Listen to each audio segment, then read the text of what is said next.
지난주에는요, 가정 안에서 신앙생활에 대한 말씀을 나누었습니다. 가정은 하나님이 우리에게 주신 최고의 선물이라고 말씀을 드렸죠. 그럼에도 가깝고 편하다는 이유로, 또 항상 볼 수 있다는 그런 이유로 인해서 평상시에 감사하지 않고 늘 당연하게 생각하며 쉽게 뭔가를 비교하며 또 서로에게 상처를 주고받을 때가 참 많았다는 것을 알 수가 있습니다. 우리의 삶 가운데, 우리 가정 안에 하나님 주신 평강과 은혜와 사랑이 언제나 충만하게 넘치시기를 주님의 이름으로 축복합니다. 오늘은요, 삶의 또 다른 중요한 영역인 일터에서의 신앙생활에 대한 메시지를 함께 나누고자 합니다. 우리의 일터에서 어떻게 우리는 크리스천으로서 살아갈 수 있을까? 아직 학생이신 분들이나 아니면 이미 퇴직을 하신 분들에게는 나랑 오늘 별로 상관이 없는 이야기가 아닐까 싶지만 그렇지 않습니다. 우리 일상에서 어떻게 믿음 생활을 해나가는가, 신실한 크리스천으로서 살아갈 수 있는가에 대한 굉장히 중요한 교훈을 담고 있어요. 우리의 삶의 모습이 여러분 가정과 우리 교회도 마찬가지죠. 주중의 모습과 주일의 우리의 모습, 교회에서의 우리의 모습과 직장에서의 우리의 모습이 때로는 너무나도 차이가 나서 때로는 굉장히 갈등을 겪거나 부끄러워하거나 굉장히 어떻게 보면 패배의식을 느낄 때도 꽤 많습니다. 어떻게 하면 우리가 일상에서 일터에서도 정말 참된 크리스천다움 그런 모습들을 가지고 살아갈 수 있을지 오늘 본문을 통해서 함께 살펴보기를 원합니다. 첫 번째, 오늘 본문에서 나타난 피고용인을 위한 원리를 살펴볼게요. 5절 말씀을 같이 읽습니다. 시작. 종들아 두려워하고 떨며 성실한 마음으로 육체의 상전에게 순종하기를 하듯하라. 아멘. 종들아, 당시 로마 시대 노예들을 가리킵니다. 그 당시에 많을 때는요, 전체 인구의 3분의 1 정도가 노예였다라고 합니다. 그런데 그런 노예들이 교회 공동체 안에서 함께 믿음 생활을 했어요. 그런 노예들이 예수님을 마음으로 믿음으로 영접하고 하나님의 자녀로서의 교회 공동체 구성원이 되었다라는 거죠. 그 속에 살아가는 크리스찬된 노예들을 향해서, 하인들을 향해서 이런 메시지를 전하는 거예요. 두려워하고 떨며, 권위에 대한 존중, 진지한 태도를 의미하죠. 그리고 성실한 마음으로 성실성을 가져라. 여러분, 직장에서 여러 가지 중요한 덕목들이 요구가 되지만 가장 중요한 것이 성실성 아니겠어요? 성실한가? 나는 성실한가? 내 행동에 대해서, 내 직무에 대해서, 내 말에 대해서, 내가 하는 모든 여러 가지 일처리에 대해서 나는 성실한가? 여러분, 이것이 가장 중요한 크리스천으로서의 덕목이고, 그저 직장인으로서도 당연히 마땅히 요구가 되는 그런 책임이죠. 더 나아가서 중요한 부분, 그리스도께 하듯하라. 너의 상사를, 상전에게 순종하기를 그리스도께 하듯하라. 여러분, 이것이 과연 가능할까요? 1세기 노예 신분이었던 초대교회 성도들에게 이것이 얼마나 파격적인 또는 거부감을 느끼게 하는 그런 명령이었겠습니까? 그럼에도 이런 말씀을 주시는 특별한 이유가 있어요. 이후의 권면의 말씀 한 번 더 살펴보죠. 6절과 7절입니다. 시작.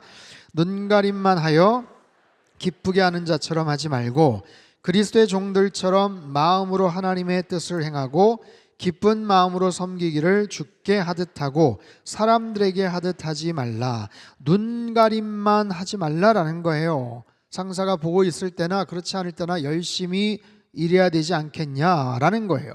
또한 기쁜 마음으로 섬기기를 주께 하듯하라.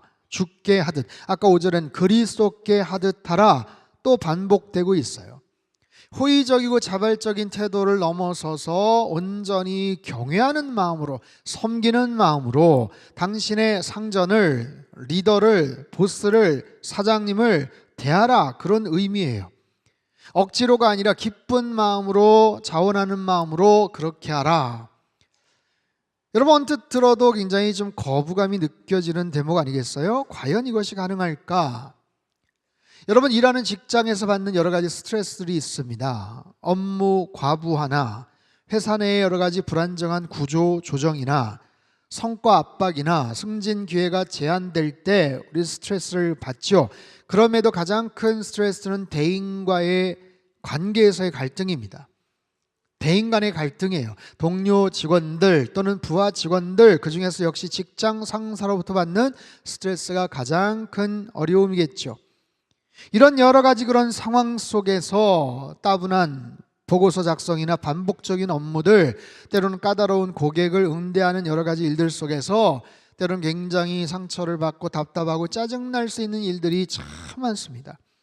그런 삶의 현장, 치열한 일터에서 과연 이런 말씀, 오늘 본문의 말씀을 과연 그대로 순종하고 따라할 수 있을까? 참 힘든 이야기예요.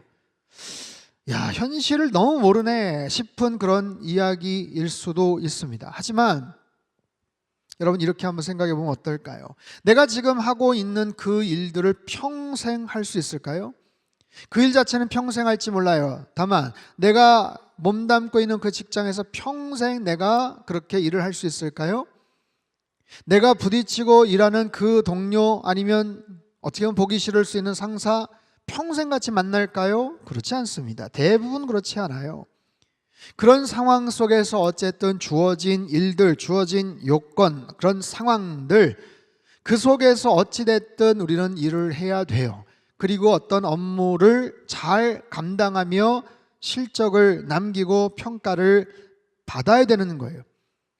이것이 싫든 좋든 힘든 상황이지만 이것 또한 지나가게 마련이고, 또 그 속에서 내가 알게 모르게 습득하고 배우는 일들이 굉장히 많습니다. 그 과정 속에 얻어지는 성과들, 보상들도 물론 있죠. 8절의 중요한 약속을 우리 같이 한번 읽죠. 시작. 이는 각 사람이 무슨 선을 행하든지 종이나 자유인이나 주께로부터 그대로 받을 줄을 알미라. 보상이 있다라는 거예요. 그 행동에 대한 대가가 있다는 거예요. 결과가 있다는 거예요. 당신의 직장 상사가 혹시 몰라 주더라도 하나님은 알고 계시다. 그 모든 합당한 상을 주실 것이다. 그리고 객관적이고 공정한 그런 시스템 속에서 분명히 거기에 대한 긍정적 보상과 결과들이 있을 것이다. 만약에 이런 약속이 없다면 오늘 본문의 이야기처럼 그렇게 순종하며 섬기는 것은 불가능할지 몰라요. 여러분, 초대교회 때 이 말씀을 처음 들었을 노예나 하인들, 정말 최악의 노동 조건에서 일했던 사람들에게도 이 말씀은 그대로 여과 없이 그냥 적용이 됐습니다. 야, 이건 너무하는 거 아니야? 야, 이건 너무 심한 거 아니야? 과연 가능할까? 튕겨낼 텐데, 뭐 이런 생각들을 하겠지만 아니에요. 그럼에도 불구하고 그대로 이 말씀들은 그렇게 선포가 되고 적용이 되었어요. 여기에 나와 있는 핵심적인 얘기는 너의 수평적인 관계에서 업무적인 여러 가지 조건과 상황들, 관계에서 오는 불평등과 여러 가지 속상함들이 있겠지만 그 수평적인 측면을 넘어서 수직적인 하나님과의 관계 속에서 모든 일들을 하나님을 바라보면서 죽게 하듯 할 수 있겠는가? 하나님이 나에게 주신 기회, 노동의 기회, 건강의 기회, 여러 가지 부분들을 여러 가지 객관적이거나 아니면은 수평적인 측면에서 그걸 가지고 불평하고 원망하기보다는 수직적인 측면에서 하나님을 바라보면서 그 일들을 할 수 있겠느냐?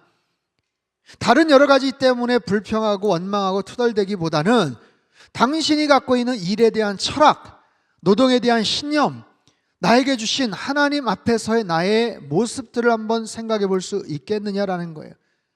그런 상황 속에서 당신의 실력은 분명히 높아질 것이고 사람들과의 관계 속에서 굉장히 성숙된 모습으로 존중되는 평가를 받게 될 것이다 라는 거죠. 여러분, 오늘 이 말씀은 어떻게 보면 굉장히 적용하기가 쉽지 않을 수 있어요. 사실 에베소 전체 말씀 가운데 살짝 걸리는 부분이기도 했어요. 넘어갈까? 이 내용 그냥 뛰어넘어서 그냥 말씀을 전할까 싶지만 어떻게 보면 우리에게 가장 실제적으로 필요한 그런 내용입니다. 여러분, 하나님께서 나에게 주신 삶의 기회들, 일터들, 직장들, 일할 수 있는 여러 가지 그런 삶의 소중한 기회들을 하나님을 바라보면서 감사함으로 선용할 수 있다면, 그 시간들을 잘 구비해서 살아갈 수 있다면 분명히 나의 실력도 증진되고 거기에 대한 보상도 있을 것이고 직장에서 분명히 신실한 크리스찬으로 자리매김될 것이다 라는 권면이에요. 여러분, 이런 소망을 품으시고 우리 일터에서 수평적인 관계를 넘어서 수직적인 하나님과의 관계 속에서 맡겨진 일들을 최선을 다해 살아가시길 주님의 이름으로 권면하고 축복합니다. 두 번째는요, 고용주를 위한 원리입니다. 9절 말씀을 같이 한번 읽죠. 9절 시작. 상전들아 너희도 그들에게 이와 같이 하고 위협을 그치라. 이는 그들과 너희의 상전이 하늘에 계시고 그에게는 사람을 외모로 취하는 일이 없는 줄 알미라.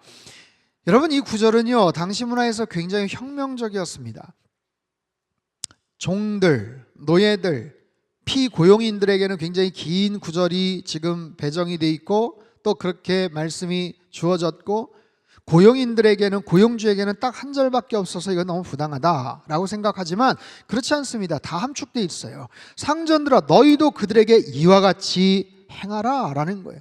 이와 같이 행하라. 앞에 이야기했던 모든 그 성실성, 그런 근면함, 그런 정직함, 상대방을 향한 존중, 이 모든 것들이 다 포함되어 있어요. 어쩌면 훨씬 더 고용주들에게 어려운 적용이 됩니다.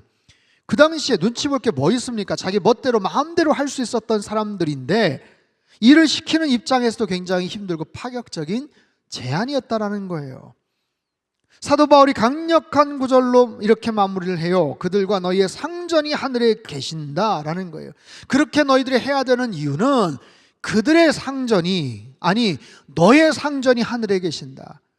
그들의 상전이 너희지만 이 모든 것들을 지켜보시고 감찰하시는 최고의 상전, 최고의 리더, 보스가 바로 하나님이시다라는 그런 뜻이에요. 하나님 앞에서 CEO나 인턴이나 차이가 없다라는 거예요. 우리 모두가 다 하늘의 주인 앞에 서서 평가를 받게 될 것이다 라는 거죠. 여러분, 노동 환경이나 근로 조건을 생각해 본다면 오늘 본문의 이 배경, 초대교회 시대가 가장 힘들지 않았겠어요? 가장 힘들죠. 어떠한 여러 가지 악조건적인 상황을 우리가 연상을 하고 생각을 해봐도 여러분, 초대교회 때의 이 노예 생활, 하인과의 그런 관계는 이건 너무너무 힘든 거예요. 더군다나 크리스찬이라는 이유로 핍박을 당하고 죽임을 당할 수도 있었던 정말 살벌한 그런 사회 문화 시스템 속에서 크리스찬의 정체성을 그럼에도 가지고 일했고 살았던 그들이에요. 이게 어떻게 가능했을까요?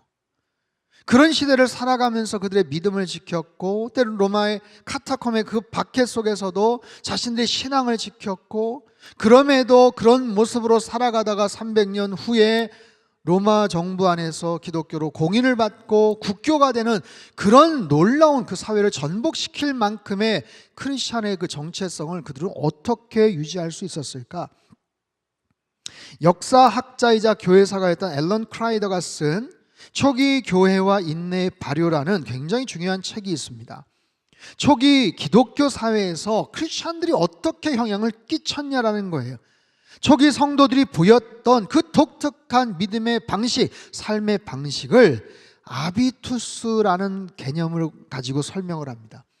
자, 아비투스라는 말은 뭐냐면 한 개인이나 집단이 오랫동안 사회적 환경에 적응하면서 내면화되는 성향, 습관, 기질, 취향, 인식, 이것을 포괄적으로 의미해요. 아비투스, 헤비투스, 여러분 헤빗, 습관이라는 단어가 여기서 왔거든요. 쉽게 말씀을 드리면 아비투스라는 것은 뭐냐면 오래된 반복된 경험과 사회적인 어떤 조건 속에서 몸에 밴 습관 같은 거예요. 습관 같은 거. 그 조직 사회 안에서, 그 가정 공동체 안에서 몸에 밴 습관 같은 거예요. 우리도 어렸을 때부터 몸에 밴 여러 가지 습관들이 있어요. 언어 습관이 있어요. 식습관이 있어요. 의식하지 않아도 자연스럽게 드러나는 배어있는 다양한 행동 양식이 있어요. 그걸 아비투스라고 말합니다. 초대교회 성도들이 당시의 그 적대적인 사회 환경 속에서 삶의 모든 영역 속에 이러한 믿음의 아비투스적인 모습들이 있었다는 거예요. 몇 가지를 소개할게요. 첫 번째는 예수 그리스도 중심의 삶입니다. 예수 그리스도 중심의 삶이에요. 언제나 삶의 우선순위를 예수 그리스도, 그분의 가르침과 말씀에 두었어요. 당연히 예배에 참석하는 것, 그것을 뛰어넘어 일상의 모든 결정과 행동의 기준이 바로 하나님의 말씀이 되었어요. 그렇기 때문에 심지어 박해와 어떤 위협 속에서도 예수를 절대로 결코 부인하지 않으며 담대하게 믿음을 고백하죠. 두 번째는요, 사랑과 나눔의 공동체 문화였습니다. 초대교회는 핍박받고 소외된 이들을 돌보았고 가진 것을 서로 나누며 공동체 안에 강한 유대감을 형성을 합니다. 이런 사랑은 단순한 호의가 아니에요. 서로를 한 몸으로 여기는 아주 끈끈한 신앙적인 그런 공동체성, 그 태도를 의미합니다. 세 번째는 소망과 인내입니다. 극심한 박해와 고난이 펼쳐짐에도 불구하고 그들에게는 믿음을 통한 소망, 예수 그리스도가 십자가에 달려 죽으셨지만 결국에는 부활하셨다라는 그 궁극적인 소망, 장래에 펼쳐질 믿음, 그 소망을 향한 인내, 그 기다림, 그게 그들의 아비투스 형성이 된 거예요. 네 번째는 복음 전도의 열정입니다. 이런 확신을 갖고 살아갔기 때문에 복음의 능력을 다른 사람들에게 전하고자 하는 뜨거운 열정을 갖고 있었어요. 말뿐만 아니라 삶에 대한 모든 부분에서 복음을 증거하며 사랑을, 그리스도의 사랑을 전파했던 그들의 삶의 모습들을 말합니다. 이런 아비투스, 영적인 아비투스가 있었기 때문에 그들의 삶의 그 정체성이 그들의 고유한 크리스찬이티, 그리스도인으로서였던 정체성이 잃어버리지 않고 희석되지 않고 굉장히 중요한 모습으로 나아갔다는 거죠. 그런 모습으로 일을 했고요, 그런 모습으로 가정생활을 했고요, 그런 모습으로 사회의 한 공동체, 개체로서 살아갈 수 있었다는 거예요. 여러분, 우리의 삶 속에서 나는 크리스찬으로서의 어떤 아비투스를 지니고 있는가라는 것을 생각해 보죠. 오늘 성경 본문에서는 굉장히 중요한 핵심 포인트를 말합니다. 죽게 하듯 하라. 너의 일의 상황이, 일터의 현장에서의 조건이, 너가 만나고 함께 일하는 직장 동료가, 직장 상사가 얼마나 꼰대인지, 얼마나 갑질을 하는지, 얼마나 힘든지, 그것 때문에 너가 힘들어하고 어려워하고, 나는 내 나름대로 최선을 다했고, 나도 할 만큼 다했고, 참을 만큼 참았고, 여러 가지 기준점들을 얘기하지만 그건 다 너의 기준점 아니냐라는 거예요. 네가 생각하는 주관적인 그런 기준점 아니냐는 거예요. 거기에서 벗어나서 절대적인 기준점, 죽게 하듯 할 수 있겠느냐? 하나님께 하듯 할 수 있겠느냐? 주님께 예배 드리듯이, 주님을 섬기듯이 그렇게 할 수 있겠느냐? 수평적인 관계 속에서 높낮이와 불평함과 여러 가지 부분들을 시선을 떠나서 하나님과의 관계성 속에서 나의 어떤 직무, 일할 수 있는 직장인으로서 일터에서의 삶의 소중한 기회를 주신 그 하나님을 향해서 너의 직무를 온전하게 감당할 수 있겠느냐? 여러분, 이것은 굉장히 중요한 의미가 있습니다. 우리 상담교회는 선교적 교회입니다. 여러분, 선교적 교회는 선교를 많이 하는 교회를 의미하지 않아요. 당연히 선교를 많이 하려고 노력을 하죠. 하지만 더 본질적인 것은 doing에 있는 것이 아니라 being의 변화입니다. 선교를 더 많이, 과거보다 2배, 3배, 10배 그렇게 많이 하자라는 그런 개념보다도 나의 존재 자체가 선교적인 삶으로 전환이 되겠느냐라는 거예요. 여러분 보세요. 이런 선교적인 삶을 구체적으로 살아가고자 우리 교회는 일터 선교사 제도를 운영하고 있습니다. 작년 연말에 모집을 해서 108명이 일터에서 내가 선교사로 살겠습니다, 서약을 했고 또 파송을 받고 주부에도 이름이 나고 그런 마음을 가지고 결단을 하고 그렇게 살아가는 거예요. 여러분, 이것은 우리 모두가, 성도들이 선교에 대한 거룩한 부담이 있어요. 좋은 마음이 있어요. 그런데 나중에 기회가 되면, 나중에 은퇴하면, 나중에 돈 많이 벌면 그때 선교할게요 라가 아니라 지금 나의 삶의 현장에서 크든 작든 선교적인 삶을 살아갈 수 있게끔 하는 삶의 시각의 전환을 의미합니다. 여러분, 그것은 내가 일터 선교사로 등록을 한다, 이건 자신이 있어서가 아니에요. 내가 이미 충분히 준비되었어가 아니에요. 오히려 부족하기 때문에 그런 사모함을 가지고 준비하면 더 좋은 일꾼이 되고 일터에서도 인정받는 사람이 되고, 무엇보다도 내 남은 인생의 시간들을 정말 선교적인 삶을 살 수 있도록 도움을 받고 함께 좋은 연합체를 형성할 수 있게 된다는 거예요. 여러분, 일터 선교사가 되려면, 아니 일터 선교사가 되면 무엇보다 일을 잘하셔야 됩니다.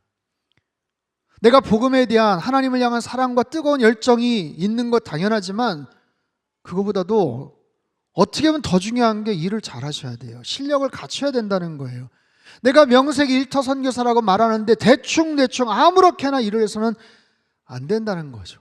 거기에 걸맞는 준비와 실력을 계속해서 갖출 수 있게 노력을 하셔야 돼요. 잠언서 22장 29절 이런 말씀이 있죠. 같이 읽죠. 시작. 내가 자기의 일에 능숙한 사람을 보았느냐? 천한 자 앞에 서지 아니하리라.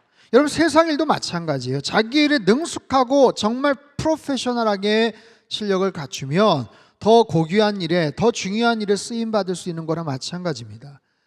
우리가 요셉의 이야기를 잘 알지 않습니까?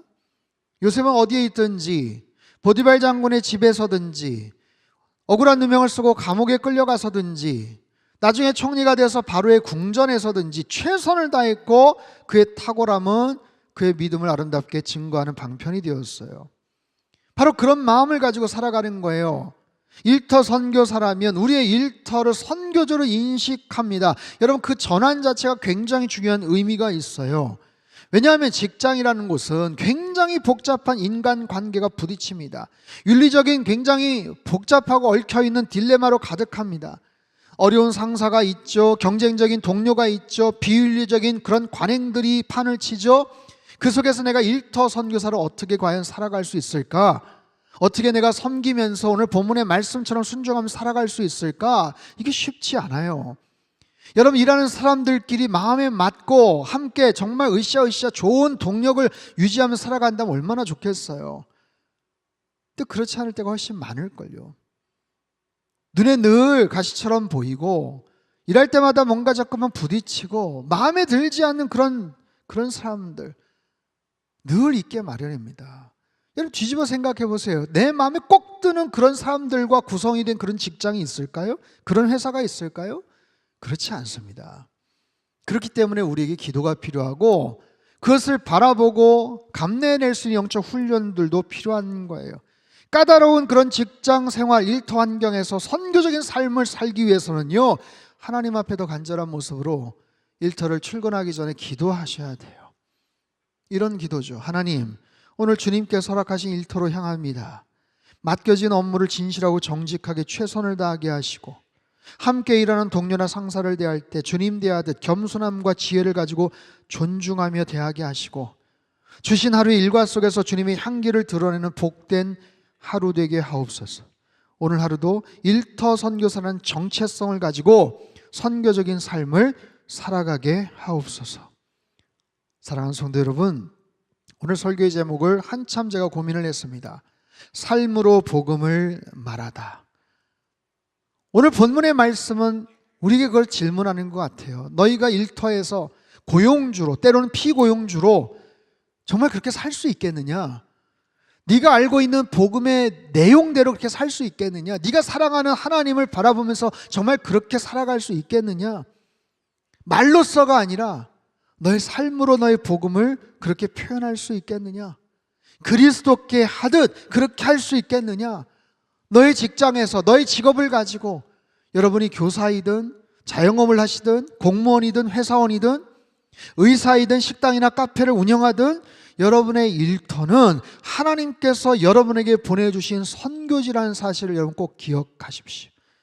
거기서 여러분은 주께 하듯 주님께 대하듯 일하심으로 하나님께 영광을 돌리고 정말 세상에서 빛과 소금의 역할을 감당할 수 있게 될 줄 믿습니다.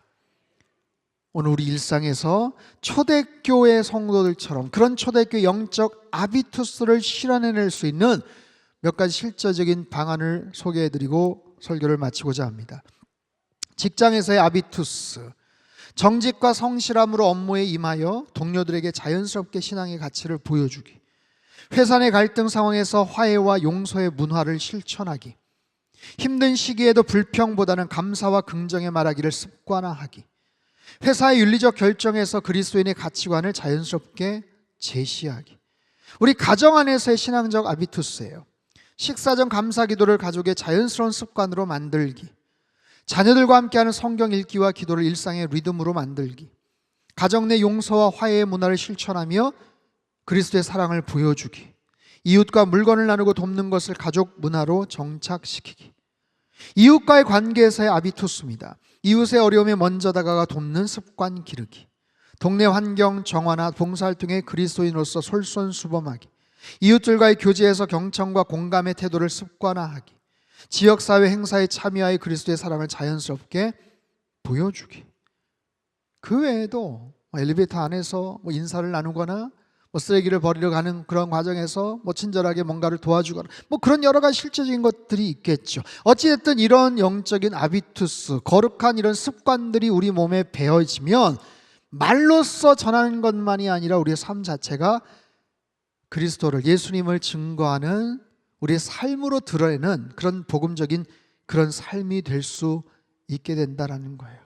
사랑하는 성도 여러분, 우리 모두는 하나님께서 부르신 거룩한 하나님의 백성이자 선교적인 삶을 살아가야 되는 귀한 책무와 그런 거룩한 사명이 우리에게 있음을 믿습니다. 삶으로 복음을 말하는 것, 어렵지만 가장 거룩하고 아름다운 인생이에요. 여러분의 삶으로, 우리의 삶으로 내가 깨닫고 체험한 복음을 증거하고 전달하는 거룩한 아비투스를 만들어가는 그런 선교적인 교회, 선교적인 삶을 이번 한 주간도 여러분 씩씩하게 당당하게 그렇게 살아가시기를 주님의 이름으로 축복합니다. 우리 한번 기도하겠습니다. 하나님 아버지, 우리의 일상에서도 선교적인 삶을 살아가게 하여 주시옵소서. 우리의 일상이 치열한 우리의 삶의 현장이 선교지라는 사실을 가지고 언제나 주님의 지혜와 하나님 거룩한 영적인 그런 훈련 속에서 우리의 말과 행실과 태도와 제스처와 모든 여러 가지 모습들이 성실함으로, 정직함으로, 신실함으로 배어져서 거룩한 영적인 아비투스를 통해 하나님의 나라를 확장시켜 나가는 선교적인 삶을 살아갈 수 있도록 축복하여 주시옵소서. 귀하신 예수님의 이름으로 기도합나이다. 아멘.